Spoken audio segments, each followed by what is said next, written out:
Hey, what is going on, everyone? This is your boy Tanvir Side, the Bengal Dragon. Make sure to hit that like, subscribe, and bell notification buttons, as all your support really helps this channel grow, really helps me remain motivated to continue making these type of videos on this channel, covering a lot of topics.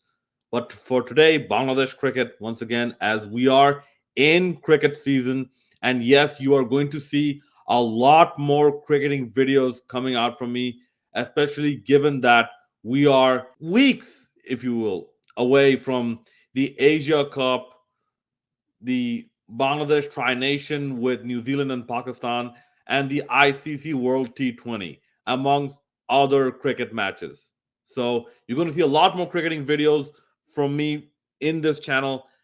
And if anything else comes up in gaming or anything else like that, I will cover those as well. If I end up watching a movie, I'll cover that as well. Well, yeah, it helps this channel grow, helps me remain motivated, and would help a legally blind YouTuber keep continuing to do what he does on this channel. Right. So now this video is going to be a bit of a cricket topic if the title didn't give it away already. So firstly, about Tamim Iqbal.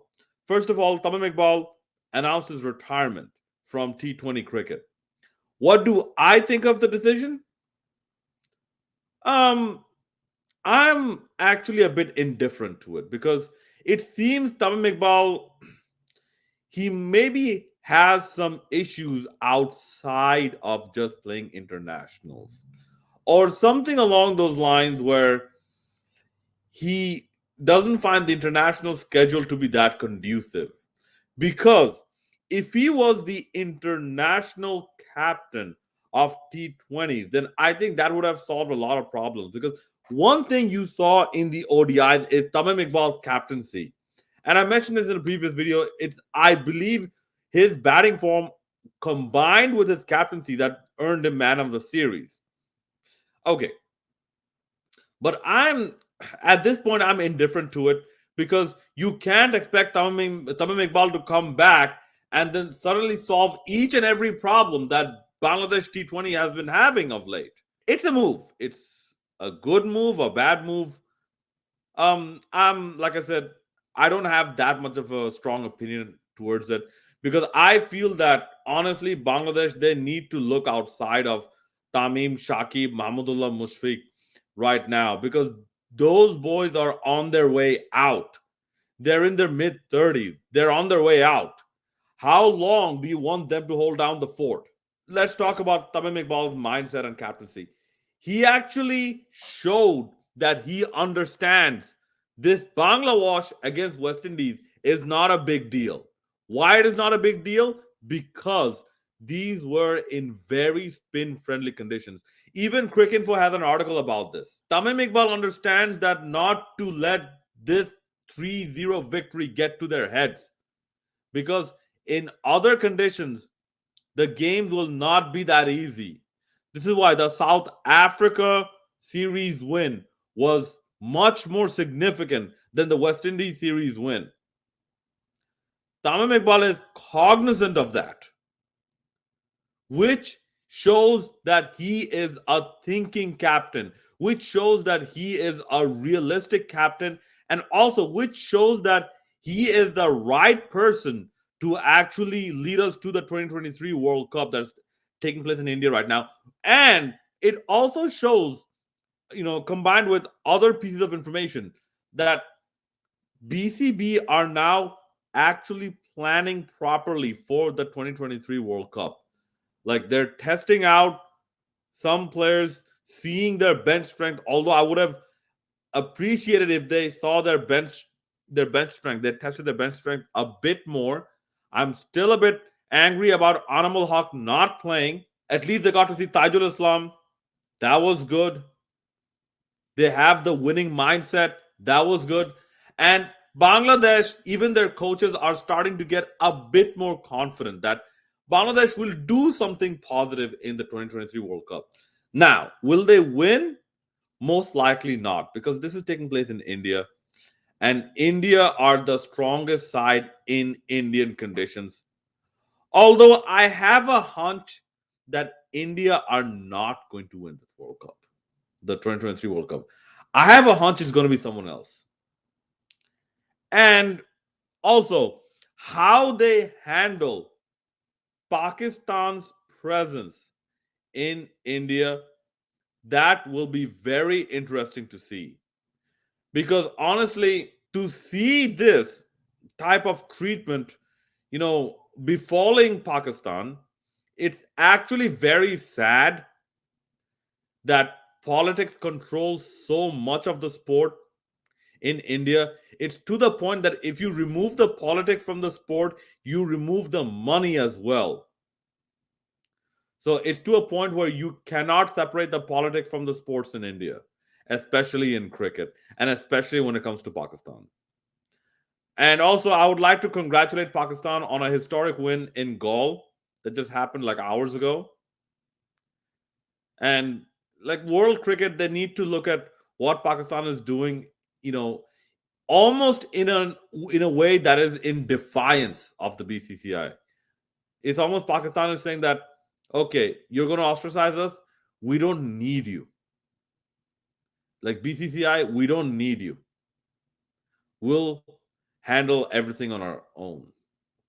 Okay, but that's Pakistan cricket. That's for another video if you guys want me to talk about that. And also, I have limited knowledge on Pakistan cricket anyway. So, I mean, if you guys request it, I'll do the best I can. But Bangladesh cricket. So, Tamim Iqbal is showing a good aptitude for captaincy and leadership.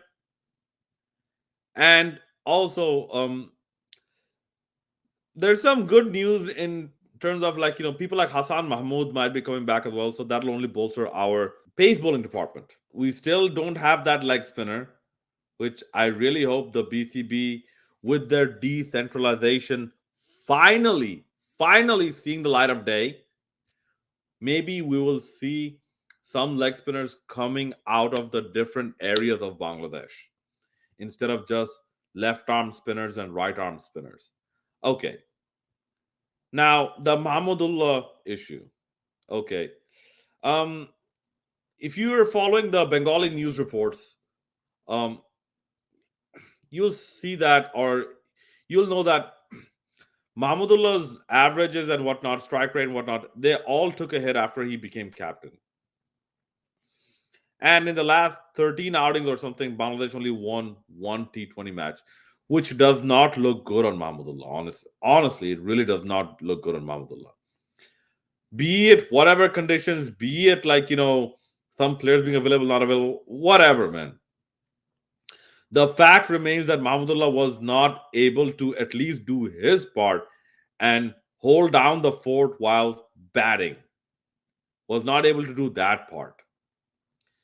So, what do I think of the rumors that Mahmudullah is going to lose his captaincy? I would give him one more run. Like, I'll give him one last run. Like, let's say this Zimbabwe tour that's coming up. If Mahmudullah does not perform in Zimbabwe in the T20 matches at least, then that's it. The Asia Cup, the Tri Nation, the World Cup, the rumors are Shakib is going to take over.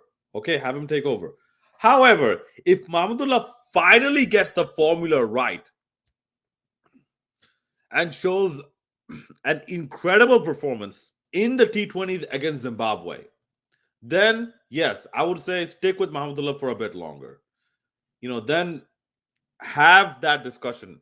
Maybe make Shakib Al Hasan the vice captain, part of the leadership structure. But as it stands right now, I'm sorry, Mahmudullah has no gripe to hold against the BCB when his performance is not good.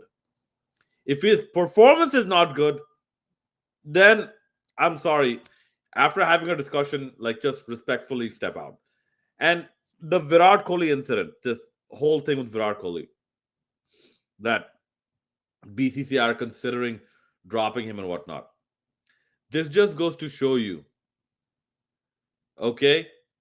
This just goes to show you, no matter who you are, if you consistently don't perform, you are not immune from the chopping block. Okay?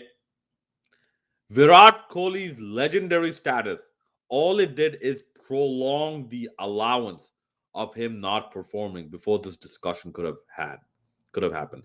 Let's say Tamim Iqbal, if he doesn't score even 20 runs leading up to the 2023 Cricket World Cup, and Bangladesh ends up losing on pretty much every match, same thing will happen to him.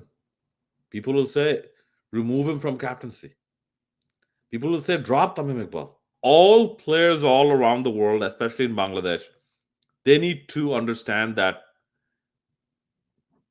your performance is the primary thing that matters. If your performance is good, it can shield you from so many other elements, if you will, like, being dropped, being substituted, being put in the domestics, being on A tours, cancel contract canceled. Just look at Mohminul.